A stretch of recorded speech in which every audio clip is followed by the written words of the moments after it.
Hey all, I wanted to record this video in order to walk you through what I wanted you to do in case the directions weren't clear.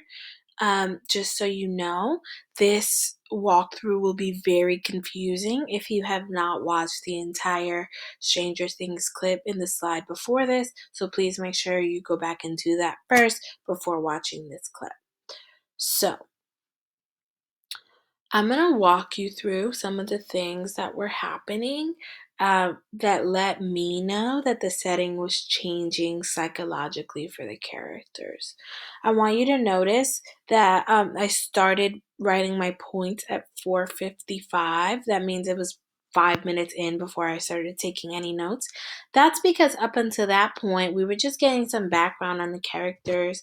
Um, we saw that attack happen at the Hawkins laboratory, which gives us some background information about some of the bad things that are possibly going to happen.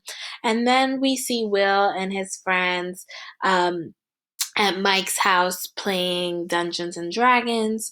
And it's really important that we think about what the vibe was, what the mood was when they were playing Dungeons and Dragons. Obviously, it was a little tense because something was happening, but it did seem like this is something that they do all the time. It's not the first time they've played Dungeons and Dragons. It's not the first time that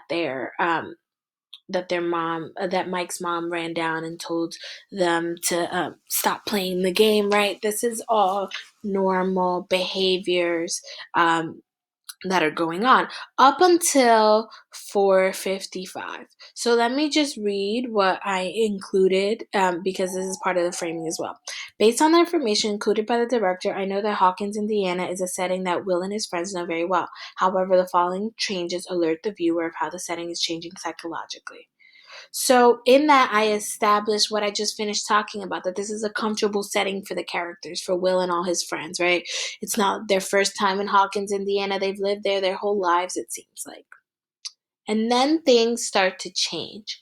So, I'm asking you to go through and note these changes, and I did this in order to help you. So, let's start to go through the changes that I noted in the video. So first at 4:55, the lights flicker after Will says the Demogorgon got me. So this is a little bit of foreshadowing, right? We know something is by the end we know that something is chasing Will.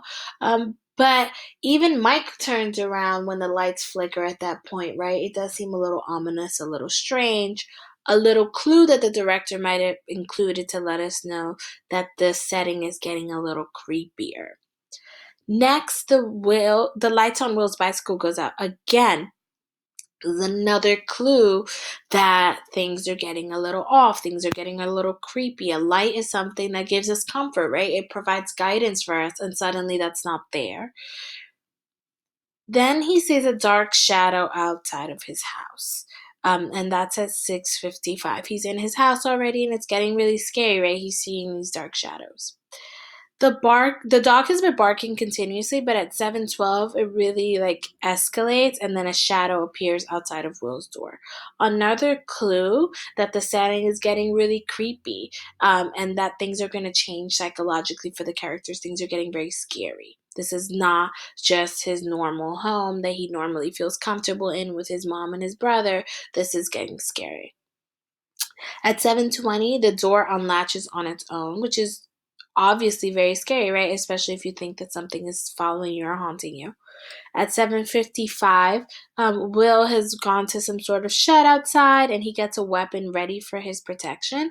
His hands are shaking, and it doesn't seem like it's something he normally does, right? I don't think that every time he comes back from hanging out with his friends playing Dungeons and Dragons, he is assembling a gun for protection, right? This is another clue that the author has included to let us know that the setting has changed psychologically. Things are really scary. Finally, at 8:17, the light glows aggressively and then suddenly dims. So these are all, if you look at them individually, they seem kind of slight, right? They're all kind of related to small changes in the light, small changes in the door unlatching. But they're very important because they give us very strong clues that the setting is about to change psychologically for the character. The setting is becoming creepy, very scary for the character, Will. He seems like he's running from something. So, just like in the show, in your books, these changes are going to seem pretty subtle at first, but they're very important for you to know because it's going to be important for you to see how uh, your character's feelings about the setting change over time depending on what's happening in your book. So go ahead and take the points that I wrote about here and write about them. Use them as launching off points for your writing and when you apply your knowledge.